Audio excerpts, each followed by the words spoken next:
Kuna vipindi tunajiweka kwenye vifungo bila sababu, kwa kuhofia tu watu wengine watatuchukuliaje, kuhofia kwamba tutaonekana sio watu wema sana, na tukajiingiza kwenye vifungo ambavyo vinatuathiri na vinatufanya tuishi maisha ambayo wengine hatuyapendi na hatutakiwi kuishi hivyo. Kwa sababu unajua, unaweza ukamblock mtu ukamwondoa kabisa kwenye maisha yako, lakini bado ukaendelea kuwa mtu mwema vizuri kabisa, kwa sababu sio kila unayemblock alikuwa ni mwema sana na wewe umefanya kitu kibaya. Mara nyingine ni kwamba walikuwa wanakuharibia pisi yako ya maisha, au walikuwa wanakupush kwenda kwenye vitu ambavyo havitakiwi.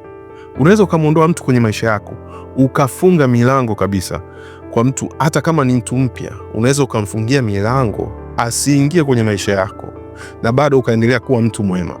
Au unaweza ukaamua kujiondoa kwenye baadhi ya vitu, kujiondoa sehemu, kujiondoa kwenye jamii fulani, kujiondoa kwenye eneo lolote, au hata kazini. Unaweza ukaamua kuna baadhi ya vitu usishirikiane na watu na bado ukaendelea kuwa mtu mwema, kwa sababu ukijiingiza kwenye hayo mambo au ukifungua baadhi ya milango, ndo hayo yatakusababishia kuwa huyo mtu ambaye sio mwema.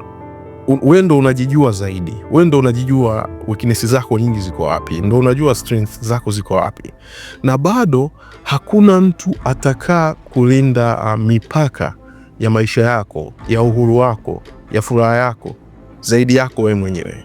Hao wengine wanatafuta furaha zao, wanatafuta kunufaika pamoja na wewe, kunufaika wakiwa na wewe.